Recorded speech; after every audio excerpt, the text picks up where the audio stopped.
Is it wild Africa? Are these man-eating dinosaurs? Is this an Asian rafting expedition? No, it's Disney's Animal Kingdom. Imaginary, endangered, extinct. If it has to do with animals, you'll find it here. Watch now, because in the next hour, we'll go inside a world of giant grasshoppers, safari adventures, and crazy coasters. Discover how Disney overcame great obstacles to bring this theme park to life and explore the secrets behind their rides, shows, and animal habitats. For the first time, we'll take you backstage to witness what makes this adventure wild. It's our journey to the four corners of the world and beyond at Disney's Animal Kingdom.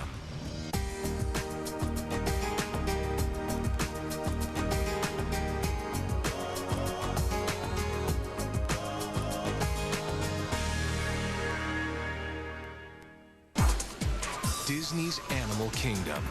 It was 8 years in the making and spreads across 500 acres of Central Florida. It's Walt Disney World's newest theme park. Imagine seeing the plains of Africa, the jungles of Asia, primeval forests, all in one park. The themed lands at Disney's Animal Kingdom recreate some of the world's most exotic locations with meticulous detail. Everything you see at Disney's Animal Kingdom was created or imported. The hundreds of thousands of plants, the tropical vegetation, the authentic buildings. Disney even created the rivers from scratch. They call it a new species of thrill park. So it was a new challenge, and they're still trying to identify to a lot of people what it's all about. You know, it's not a zoo. It's a species of theme park that happens to deal with animals. Disney's Imagineers had never built a theme park that featured so many live animals. There's been a long progression with the Walt Disney Company of an association with live animals and with animals as a general theme, starting with the animated films and progressing to the True Life Adventures and progressing to the Jungle Cruise. We were waiting for the technological means to be able to achieve this vision. I think that probably the greatest challenge in creating Disney's Animal Kingdom is that for the first time we were creating a show that was alive. They'd had animal attractions, they'd had dark rides, they'd had safari type of attractions, but they never really put it all together before. And so what they were faced with is animals that eat 24 hours a day. They roam 24 hours a day. So it wasn't something that they could leave the back gate and flip off the light and then come in the next morning and turn the roller coaster on. Asia, Africa, Dinoland USA, and Camp Mini Mickey. These are some of the lands that make up Disney's Animal Kingdom. Disney wanted to make park-goers feel as if they've traveled into the wild places of the world. So one of the most ambitious theme lands at Animal Kingdom takes visitors straight into the heart of the African continent. Here, you'll encounter bustling marketplaces, exotic smells, and nasty elephant poachers. Welcome to Disney's version of Africa.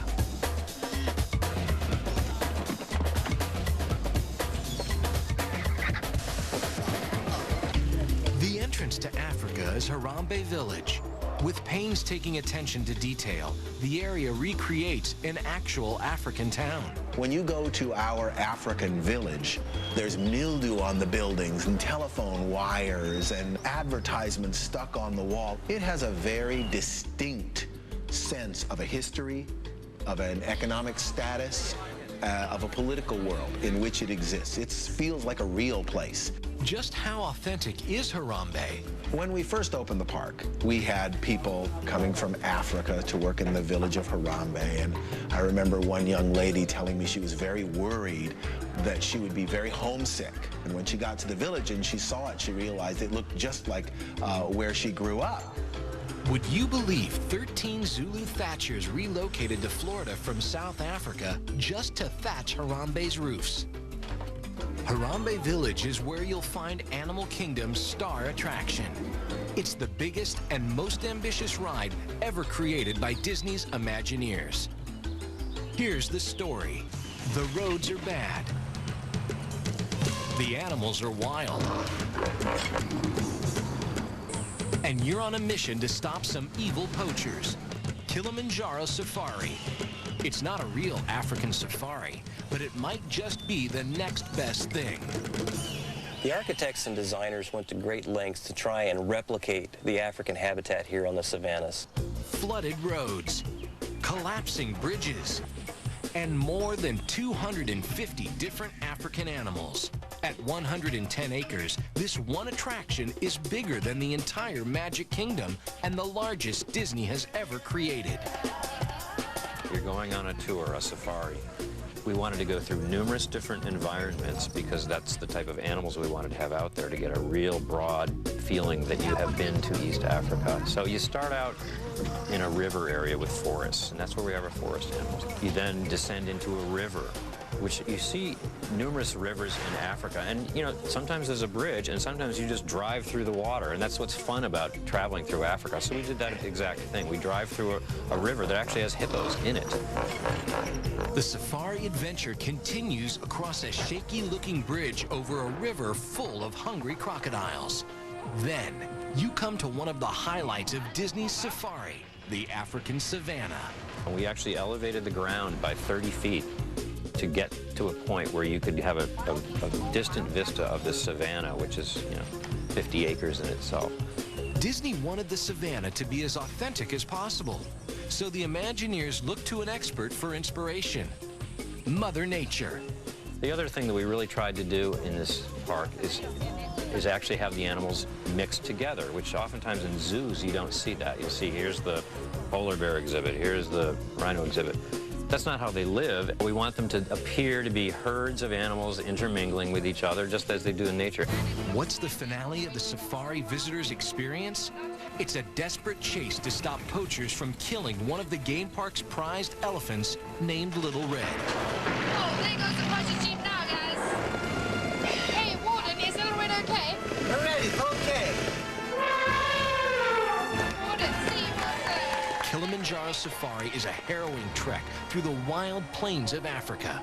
But this safari is no drive in the game park. It's a story with a message. We want to be able to reflect upon the conservation issues that threaten the existence of these animals in these various places. What I liked about the ride was the element of excitement that was in it when we were chasing the poachers. Bringing the plains of Africa to Central Florida was no easy feat. We knew that the Kilimanjaro Safari's ride, being 100 acres in itself, was going to take up a large chunk of that property. Making a safari where all the animals appear to live together created a big problem. How do you keep the lions from munching on the gazelles? The exhibit is situated so that the guests can't see the moat separating them from the lion. There's an 18-foot deep, 21-foot wide moat that maintains the lion separate from the rest of the animals here on the savannas. Besides these hidden ravines, there's camouflaged fences and all sorts of barriers in disguise. Disney created the partitions at Kilimanjaro Safari so that they would be virtually invisible. The elevation off the ride path when you're in the safari truck was very carefully determined and used so that we could figure out what you would be seeing and what you were not supposed to be seeing. The safari truck drives right through this river full of dangerous hippos. But they won't come near the vehicle. In the hippopotamus exhibit, we have concrete wings that jut out into the pool that keep the hippo back away from the edge and don't give them any footing so they can actually climb out. You won't notice them, but there are cattle guards to keep the giraffes from the white rhinos. The Imagineers don't want you to see the secret barriers, but they do want you to see the animals. With so much space to roam freely, how are the animals kept in view? Disney uses something called browse. Browse is green leafy material on branches, which is similar to like willow, acacias, and hibiscus that we use to feed our animals. Placing browse near the path encourages the animals to stay close to the ride vehicles. When riding on the safari, you probably won't notice these secret feeders. That's because they're camouflaged. The stump feeders that you say look as though a tree had just broken off, but in reality it's concrete and has a space on the top of it where we can place browse throughout the day. Browse serves another important purpose. It keeps this hungry horde from chowing down on the savanna. And it keeps the gardeners happy. After all, this team of specialists already has to pot, plant, and prune 24 hours a day. Our gardeners start early in the morning, and there are guys out on the savanna, a crew of 3 or 4 guys that are replanting constantly just to keep up with the animals. While the gardeners are hard at work, the animals are fast asleep, but not on the savanna. The animals would get in the way of the gardeners, so Disney trained them to go back to their night houses. Just how did they do this? All the animals out on the African safari are trained to different audio cues, and that means a cue like the beat of a drum or a bell or a triangle or a whistle. And each species learns their cue while they're in that acclimation process, and they learn to respond to whatever that whistle or bell is. At night it's beautiful. There's just all these sounds going on, and they all march back to their individual night houses when they hear their cue. These night houses are state-of-the-art, and Disney spared no expense. All of our Backstage houses that we have for the animals were designed by the experts from all over the country, so it really represents the next generation in great thinking in terms of housing for animals. But animals are just part of the Kilimanjaro safari experience. The ride vehicles had to be as authentic as the environment. These trucks are bruised, bumped, and battered. They look like they're from the plains of Africa, but they're not. For the ride vehicles in Africa, the safari trucks, we actually bought a very standard truck, a flatbed truck from Detroit, and then had another shop up there customize it to what we wanted it to look like. Think this mud's real? Think again. It's actually sprayed and painted cement. Despite their worn look, these trucks are really state-of-the-art ride vehicles. But because Kilimanjaro Safari is no ordinary attraction, Disney needed them to be animal and environmentally friendly. These vehicles are out there 10 hours a day, 12 hours a day, constantly running through an animal environment as well as a guest environment. These trucks were outfitted with special mirrors, a speed control system, and something Disney calls bird guards. These brushes keep the smaller safari animals out of harm's way. A combustion engine wasn't going to cut it. To reduce pollution, each of the safari vehicles runs on liquid propane. Sophisticated computer technology helps keep track of all 41 vehicles on the 2-mile journey. The technology that allows us to do that is called a modem puck technology. There's actually pucks that are embedded into the ground, and as the vehicle passes over them, this antenna reads it, sends the information back to the server, and sends information back again to the truck. This way, the vehicle coordinators know where each and every vehicle is at all times. Why is all this technology necessary? Kilimanjaro Safaris is one of the longer attractions at Walt Disney World, and because they're free-roaming vehicles and because the animals free roam as well, a vehicle could stop at any time, making the experience even longer. It's actually a great show for our guests because they get to sit out there and actually watch the animals. Hey, how are you today? You're munching all the time, I see. Just like a real safari, anything can happen on this ride. We have a lot of animals that are free-ranging, and one of those is our white rhinos. And we weren't quite sure when we opened the park how they would react to the vehicle, but periodically they will try to challenge the vehicle, and neither one of them lose. They ended up separating and going their way, and the safari continues on its way. The Imagineers believe that their safari does have some advantages over the real thing. In an African safari, you'd go out and spend hours and sometimes even days looking for animals. Here, you know you're going to find the animals, and it's always different. Kilimanjaro Safari is now considered to be the most popular attraction at Disney's Animal Kingdom. There's much more coming up. Some are wacky, some are wild. Dinosaurs are on the loose. And hold on tight for Disney's craziest coaster ever. And later, what's bugging these people? Disney's biggest and baddest creatures when we come back. Lions, elephants, tigers, and bugs. This is Disney's Animal Kingdom. From Mickey Mouse to hungry hippos, Walt Disney World's newest theme park features every type of animal you can imagine.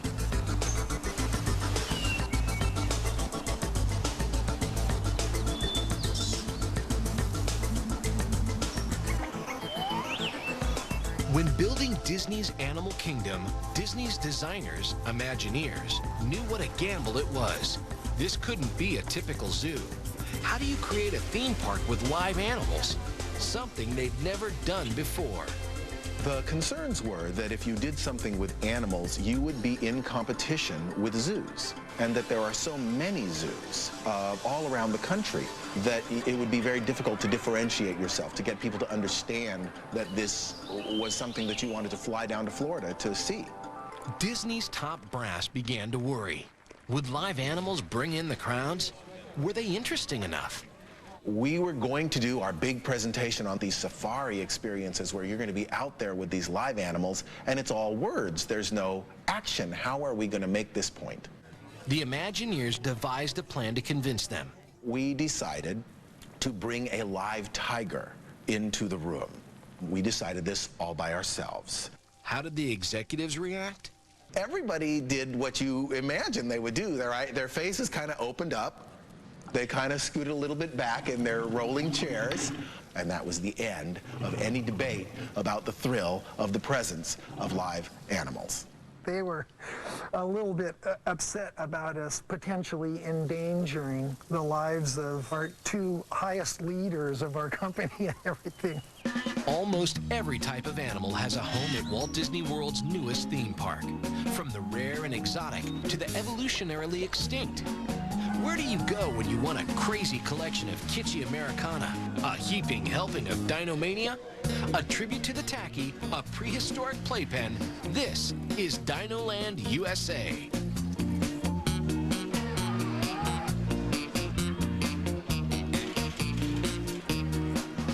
Within all of Dinoland and the adjacent Dinorama, there's this very broad sweep of what these animals mean to us. But in all cases, they are, in a way, creations of our own imagination. Dinorama. This area of Dinoland takes a crazy look at these creatures from the past. The look and the feel of Dinorama is based on childhood memories of what it was like to go to these roadside places. Everything is bright and colorful, and there's this toy-like quality to everything you see. Dinorama's newest thrill? Primeval Whirl.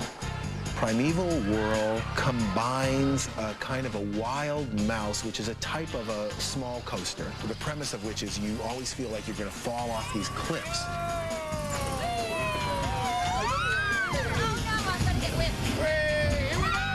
Twisting, turning, stomach churning. Primeval Whirl takes riders on a crazy carnival ride that is one part coaster and one part teacups.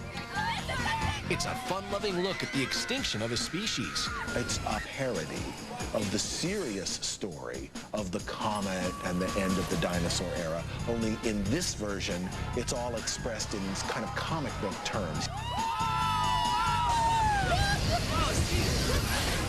Primeval Whirl moves like no other coaster.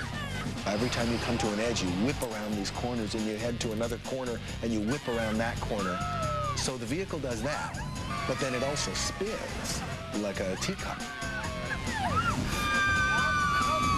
Everything is moving kind of like a pinball machine as you rattle through all of these hoops and loops, and all this stuff is moving around you. It's very funny and a very exhilarating ride.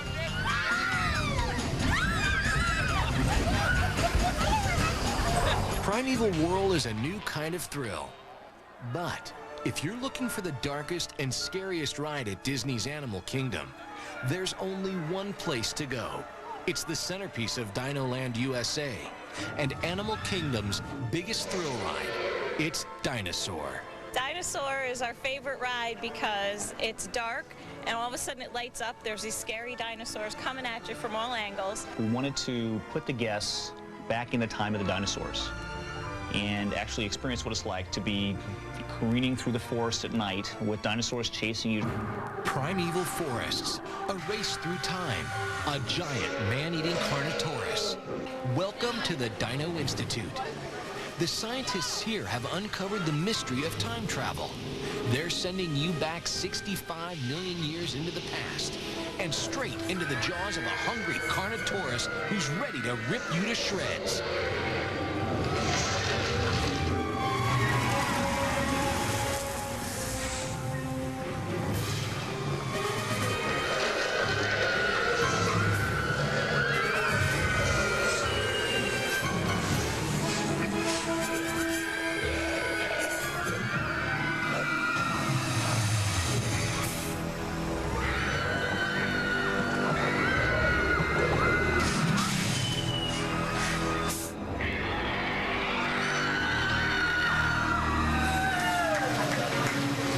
The idea was to put you in a place which was totally alien, surround you with sights and sounds and smells in a way that's very disorienting.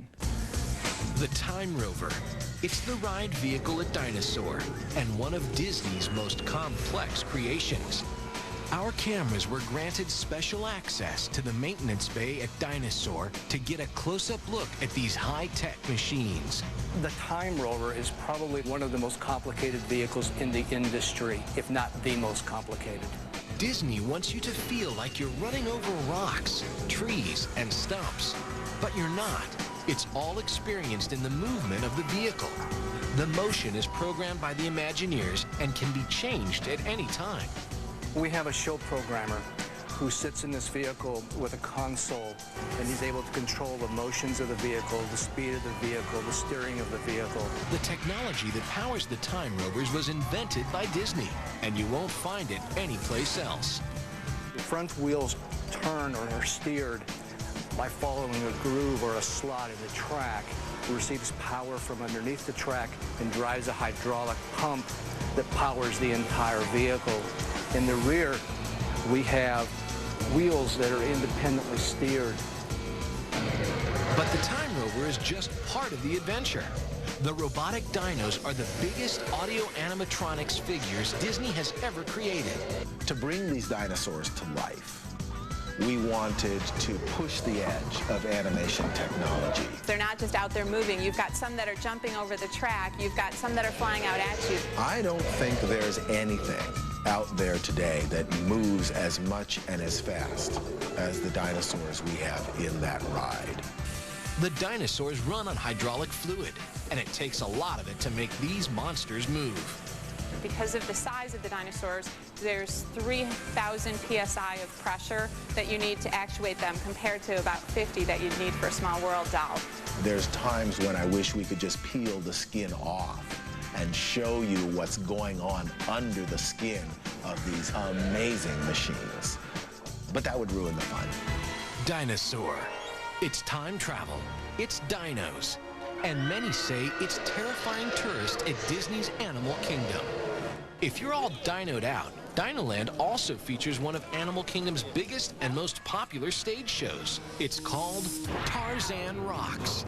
It's one part Vegas, one part rock concert. This was the first time we actually took an animated feature and presented it to the audience without literally retelling the story, just by capturing the moods and emotions and celebrating the music.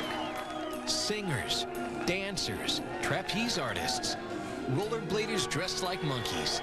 Tarzan Rocks is a tribute to the Disney animated film. When we first decided we wanted to do a live stage version of Tarzan, we saw the movie before it was released and realized that the music played a really important part. Because of that, we decided to really go with the rock concert take on it, like a stylized fusion of a live rock concert with aerial and extreme stunt action. These insane stunts are called 180s and heel grabs. This is an average day in the life of the rollerbladers at Tarzan Rocks. It's a definite rush to be out there doing tricks and having the audience scream, and it just pushes you to do even more. Each stunt skater leaps and twirls through the air an average of 6 times each show, 18 to 24 times a day, a dizzying 85 times a week. Disney scoured the country to find these daredevils. It takes a little bit of courage and consistency, and then it's a matter of just knowing where you are in the air. Of course, it takes a lot of years of practicing to get to that point, and you fall over and over again until the body finally learns how to make the rotations. But once you get it done, it's pretty much like walking on the sidewalk.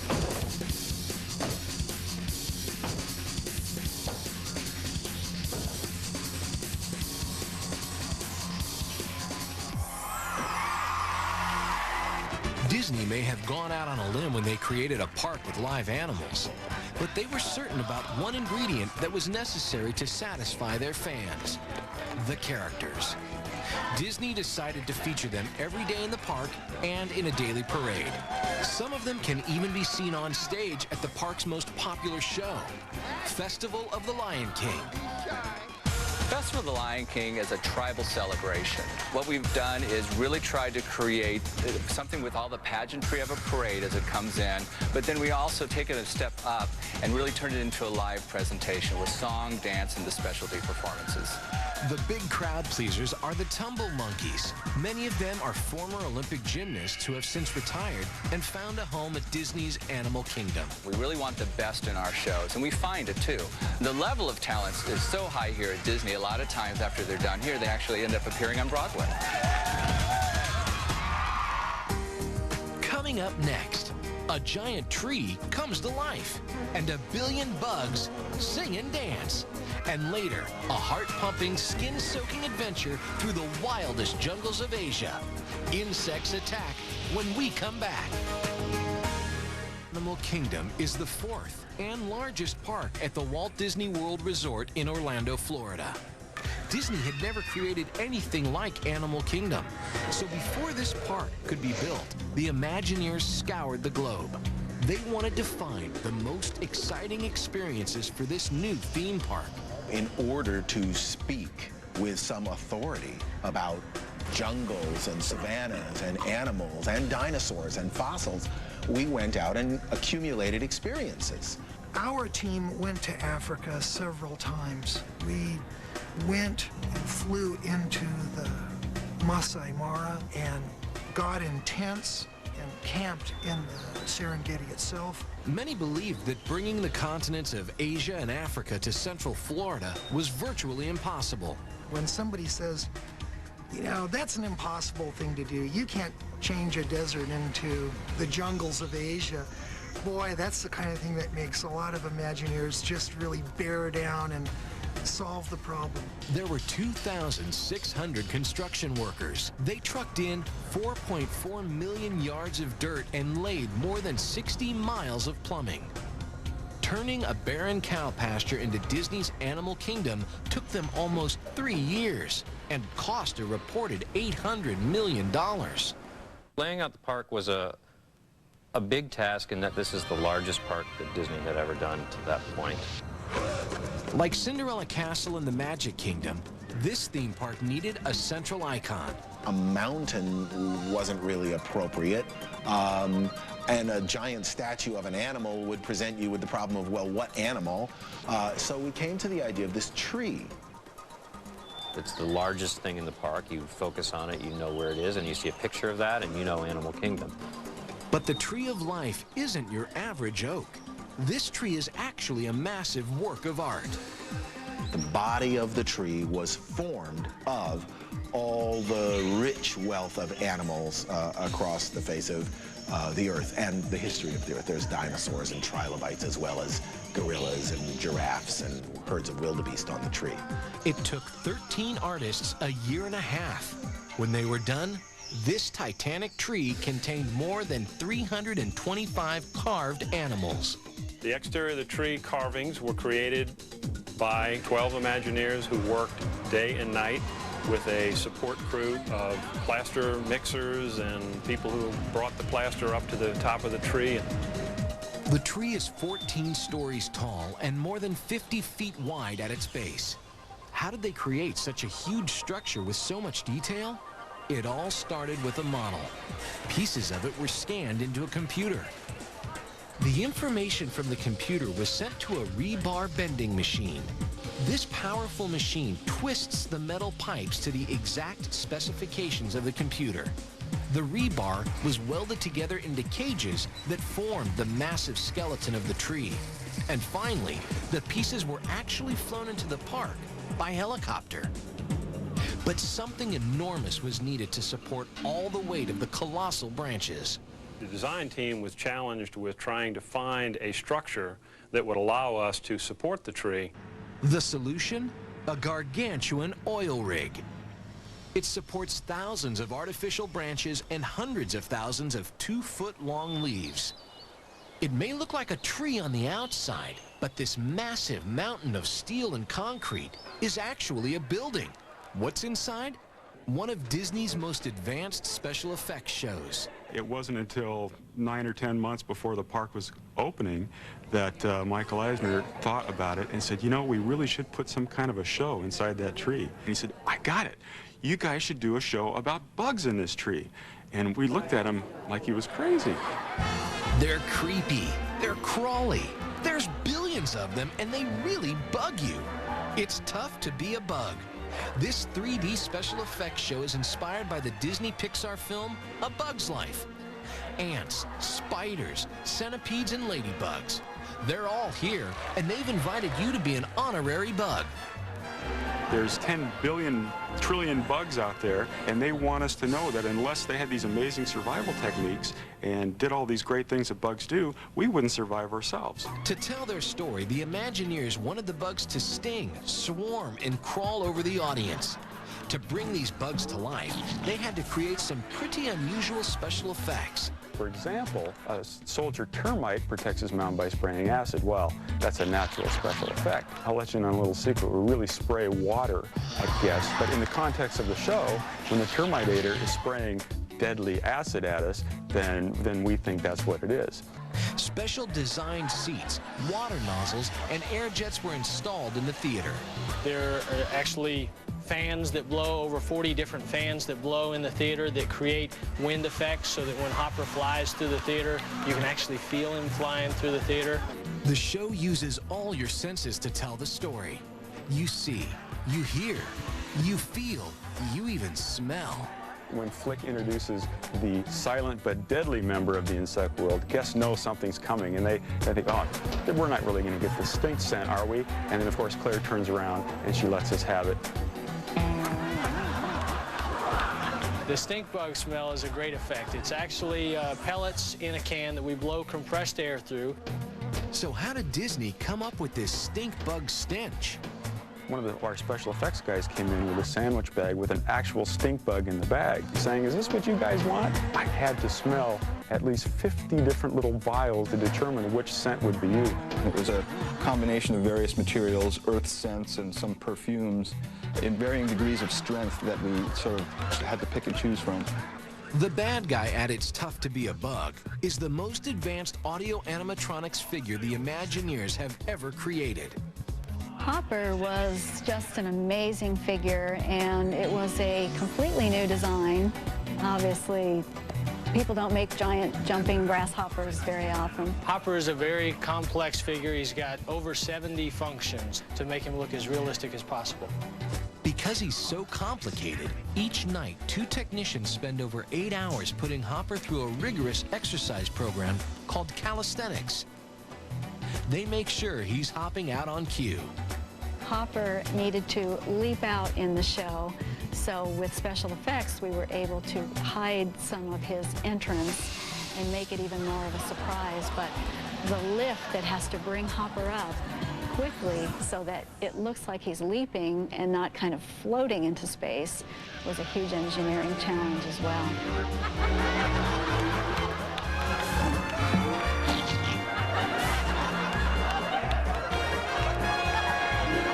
And all of this is why It's Tough to Be a Bug is one of the most complicated shows at Walt Disney World.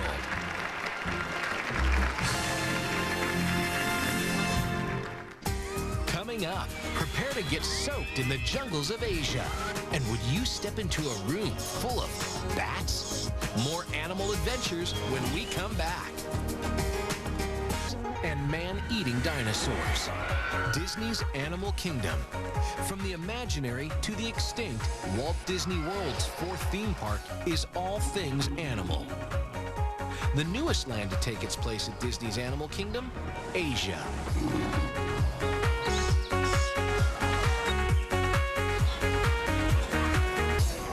You'll find forbidden temples, tropical rainforests, and a raging river adventure, all in Asia's Anandapur, a town created by Disney's Imagineers that transports visitors to to the deepest jungles of the Far East. From the moment you enter Asia, you're in the jungle.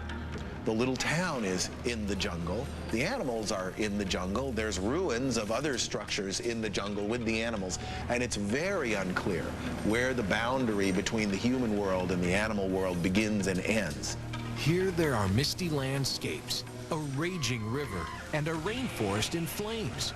Hold on tight and prepare to be soaked, because this is Cali River Rapids, a whitewater rafting adventure.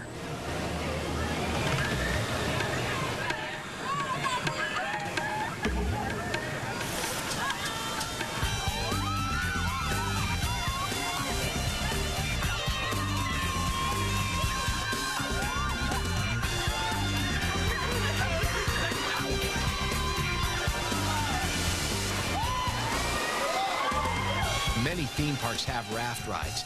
Cali is different. This one has a message. You actually go into a burning rainforest as part of the message that we're actually trying to portray. All of a sudden, what you find around you is that there's evidence of clear-cutting and burning by man of the forest. The climax of this adventure? A breath-catching 25-foot plunge down a wet and wild waterfall.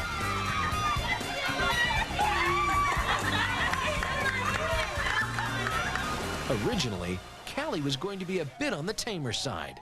We originally laid this ride out with 3 small drops in it. You were supposed to feel like you were going kind of down just a small waterfall. We mocked this up, and it really didn't feel significant enough. We wanted a real thrill out of this ride. So we combined all of those drops into a single large drop of 25 feet that you just plummet down, which creates this gigantic wave at the bottom, and you are soaked. To create the illusion of a rainforest in flames, the Imagineers relied on all their experience and technical know-how. There are fire effects, there's a tilting truck effect, there are also some basic water effects that you'll see. There's some squirting water effects, some dripping water in a few different places, designed to get you even more wet than you normally would on the river. But how do you bring an Asian river to a theme park in Florida? Well, first you need some massive water pumps. We have 7 pumps that can pump up to, or over actually, 26,000 gallons of water per minute. So we use 6 pumps at a time to generate over 150,000 gallons of water flow. Then you have to create the rapids. We have what we call turbulators, which are combinations of wood and rubber that actually create, just like rocks would in a river, create a spot where the water has to flow over them. Cali River Rapids drenches about 1,500 daring riders every hour. Nothing beats the drop. The drop is the best. You go out, you look over, you're like, the drop is great. You just go straight down. But Cali River Rapids is just one of many adventures to be found in Asia. A journey through the jungle, a tattered Asian temple. You come face to face with birds, bats, big cats. This is the Maharaja Jungle Trek. If you're looking for some exotic encounters with Asian animals, the Maharaja Jungle Trek lets you get up close and personal. Really, really close. One of the first stops? No barriers, no glass, no screens. Just you and a room full of bats of the vampirus species. But don't worry, these bats only eat fruit. Certainly there's a large phobia of bats by a lot of people, flying in your hair and so on and so forth, you know, bloodthirsty animals. And certainly we want to make that impression that they certainly aren't. These are just fruit-eating bats, and they don't bother humans in any way. The bats here have wingspans in excess of 5 feet, and they have one very unique quality. Critics said it couldn't be done. Disney proved them wrong. The bats at the Maharaja Jungle Trek are all trained to respond on cue. You'll hear a whistle going off, a dog whistle, and that is the cue for them that the doors are opening and now you can go in, and basically the dinner bell has rung. Many of the bats in the exhibit cannot be seen anywhere else in the Northern Hemisphere. Yeah, I think it's a really neat exhibit in that you can see the large vampirus fruit bat in the semi-wild where they fly freely, and which you really can't see in any other exhibit in the country. Up next, how do you operate on a spiny porcupine? And what is this? Now, why is Disney picking through animal feces? A behind-the-scenes look when we come back. Disney's Animal Kingdom, the 4th and largest park at Walt Disney World. When this theme park opened in 1998, it took the Walt Disney Company into uncharted territory.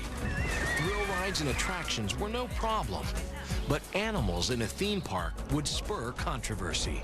At the time of the opening of Disney's Animal Kingdom, there was a small group of protesters who came, and they represent a group of people who do not feel that animals should be kept in captivity. The one thing that we all have in common is we all care about the animals. The SPCA investigated Disney's Animal Kingdom. We go out anytime that there's a complaint against any organization. We heard a lot of rumors, and a lot of them were unsubstantiated. The question was, were Disney's animal care facilities up to government standards? When Disney first opened Animal Kingdom, we went backstage, we took a look at the facilities, and we were very much impressed. And they had developed wonderful medical facilities that we were very pleased to see with what they did. In fact, you can see many of the facilities for yourself. Disney's Animal Kingdom is one of the first animal parks to allow visitors to actually witness their veterinary care. One of the things that we really enjoy and find to be very unique here at Disney's Animal Kingdom is the fact that we can do these procedures in front of our guests. The great thing about this state-of-the-art facility is that it has all of the things that both the human and veterinary hospital would include.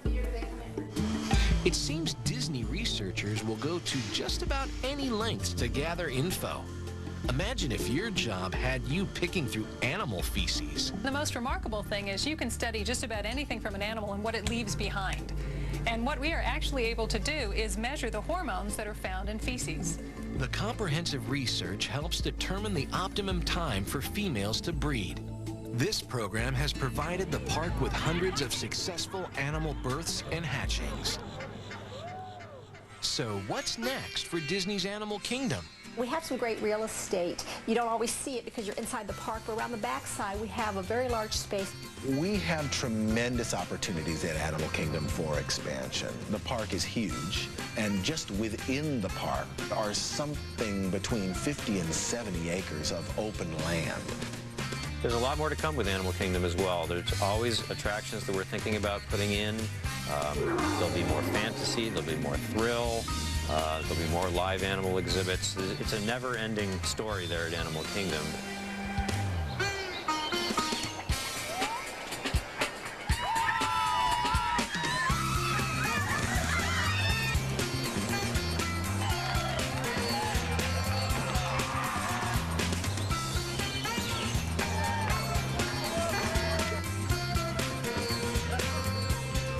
I only hope that we never lose sight of one thing, that it was all started by a mouse.